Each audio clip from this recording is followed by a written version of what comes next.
악인 그리고 의인 또 그런가 하면 율법을 지키는 사람, 율법을 지키지 않는 사람, 또 사회적으로 경제적으로 재산을 정당하게 늘리는 것과 또 그렇지 못한 것, 어찌 보면 이 모든 것들 하나하나가 다 사람의 마음에서부터 출발하고 있다라고 하는 것을 우리가 다시 깨닫게 됩니다.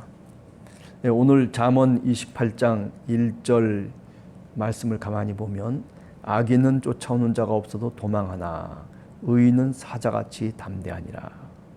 사람이 죄를 지으면 자기도 모르게 주눅이 들고 또 죄를 지으면 누가 뭐라고 얘기하지 않는데도 버럭 화를 내기도 하고, 사람이 떳떳하면 세상살이가 떳떳하게 살아갈 수 있는 거죠. 담대하게 살아갈 수가 있는 거죠. 이렇게 저렇게 이야기해도 그것에 좌우되지 않고 자신의 감정이 평정심을 유지하면서 떳떳하게 살아가는 그런 그 의로운 사람을 오늘 잠언은 얘기하고 있습니다. 사자같이 담대하다라고 하는 말이 아마 그런 의미가 아닐까 생각합니다. 그러나 우리가 가만히 생각을 해보면 사람 앞에서야 그렇게 저렇게 어떻게든 살아갈 수 있겠지만은, 그러나 하나님 앞에서는 우리가 과연 떳떳하게 살아갈 수 있나? 우리 예수님께서도 산상수훈에 보면 너희가 바리새인보다도 의롭지 않으면은 결단코 천국에 들어갈 수 없다, 이런 아주 강력한 말씀을 이야기하고 있는 것을 우리가 알고 있습니다. 그만큼 우리가 행실이라고 하는 것, 우리의 행동거지라고 하는 것이 하나님의 말씀에 부합된 모습으로 살아가야 된다는 것을 강조하고 있는 말씀입니다. 여기 오늘 의롭게 살아가는 자, 담대하게 떳떳하게 살아가는 자, 물론 세상에서는 그렇게 살아갈 수 있을지 모르지만은, 그러나 우리가 하나님 앞에서만큼은 그렇게 살아가기가 힘든 우리들의 실존이 아닌가 생각을 하게 됩니다.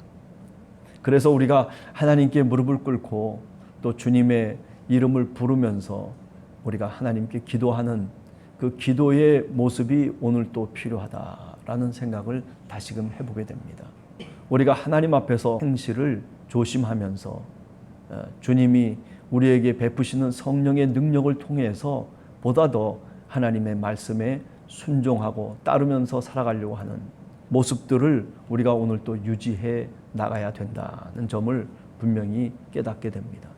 오늘 하루를 저희들이 믿음으로 살고 기도로 살고 또 그리고 오늘 이렇게 주님 앞에 주님의 말씀을 묵상하며 살아갈 때에 그저 우리가 사람 앞에 떳떳하다고 나 양심대로 살았다라고 그렇게 주장할 것이 아니라, 우리가 얼마나 부족한 사람인지를 다시 한 번 더 깊이 깨달으며 오늘 하루도 주님을 힘입어서 살아갈 수 있는 여러분과 제가 되기를 간절히 원합니다.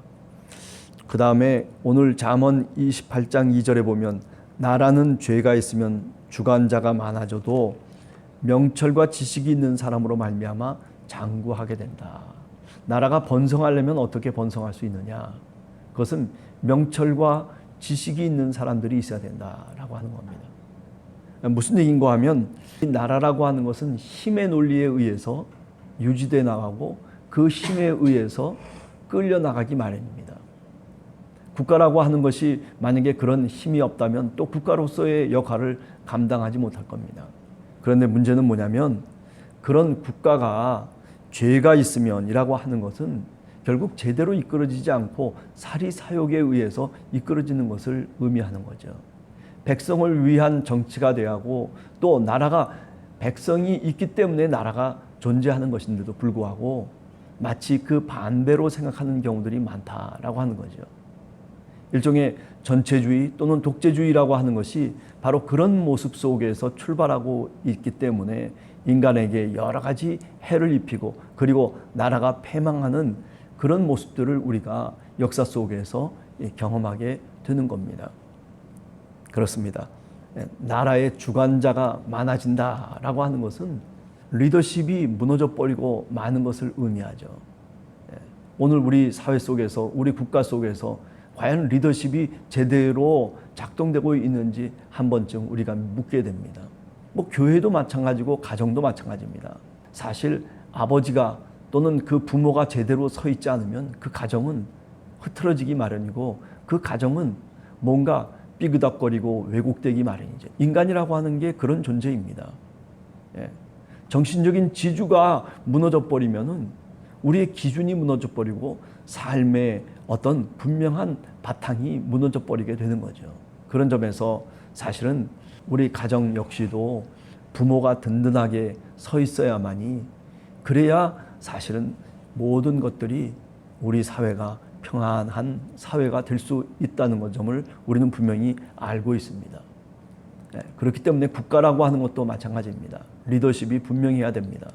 네, 오늘 우리 사회처럼 그저 이 사람이 저 소리하고 저 사람이 이 소리하고 뭐 중구난방으로 이런 사람 저런 사람 누가 할 것 없이 다 떠들어대고 있는 사회라고 하는 것이 어떻게 보면 참 자기 주장이 강하니까 다양한 사회가 될 수 있겠다라고 하는 긍정적인 면도 있겠지만은, 사실 긍정적인 면 그 밑바탕에는 중심이 흐트러지고 기준이 흐트러지고, 여기 오늘 얘기하는 것처럼 주관자가 많아지면은 결국 나라가 망하게 된다라고 하는 것을 다시 한번 우리가 명심할 필요가 있습니다.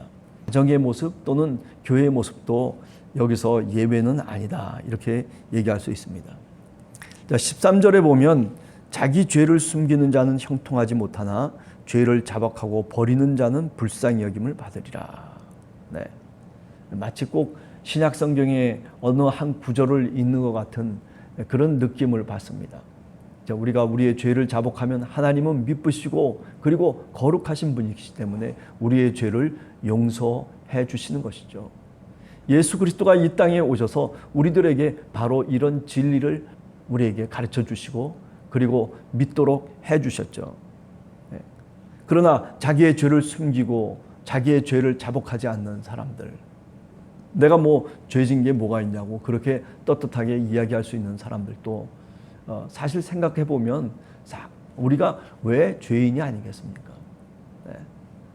양심껏 나는 살았다라고 얘기해도 그것은 비교해서의 얘기겠죠. 하나님 앞에서의 절대적인 어떤 선 앞에서의 이야기는 결코 아닐 것이다 라고 생각을 하게 됩니다. 그러므로 자기의 죄를 숨기는 자는 형통할 수가 없는 겁니다.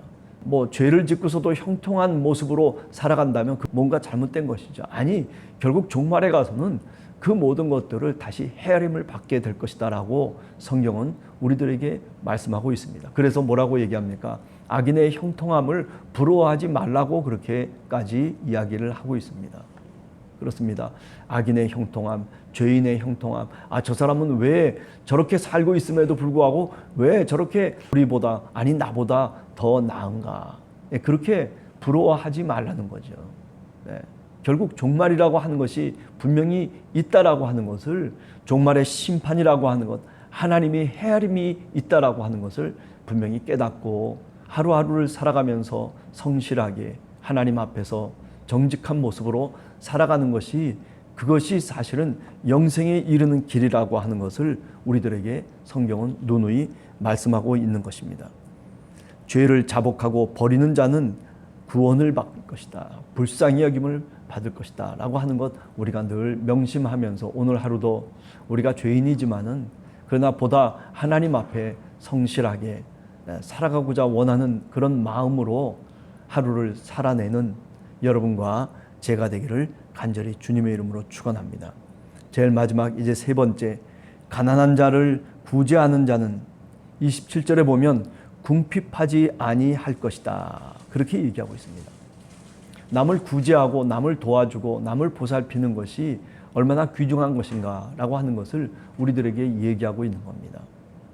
뭐 나는 이래서 돈이 없고 이래서 뭐가 없고 뭐 그렇기 때문에 구제를 할 수가 없고 그렇기 때문에 내가 다른 사람을 도와줄 수 없고 그렇기 때문에 급급하게 나는 오늘 또 살아가고 있는 그런 어떤 모습의 사람들도, 그런 신앙인들도 사실 우리가 만나게 됩니다.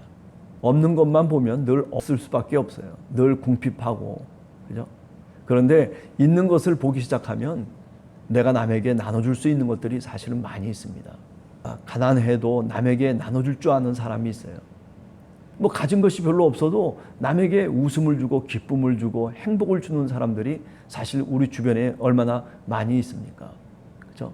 마음을 나눠줄 수도 있고 내 사랑을 나눠줄 수도 있고 또 내가 갖고 있는 것 가운데 귀중한 달란트를 다른 사람에게 내가 베풀 수도 있는 겁니다.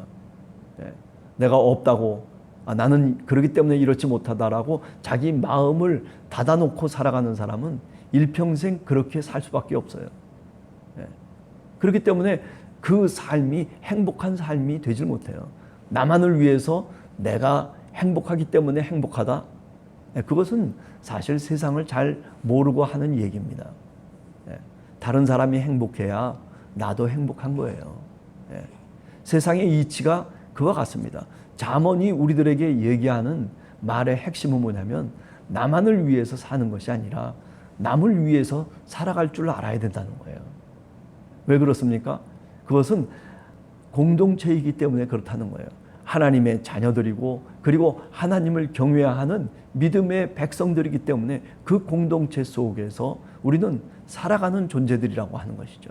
그렇기 때문에 남이 행복하면 내가 배 아픈 것이 아니고 남이 행복할 때 나도 행복해질 수 있다라고 하는 그런 기본적인 신앙의 원리를 우리가 잘 체득하게 되면 그러면 세상을 살아가는 것이 그렇게 외롭고 쓸쓸하고 부정적으로만 볼 수가 없는 것이죠. 오히려 보다 더 내가 오늘 또 할 일이 있게 되고 보다 더 내가 오늘 또 다른 사람을 위해서 내가 무언가를 할 수 있는 것을 찾을 수 있게 되는 것이죠.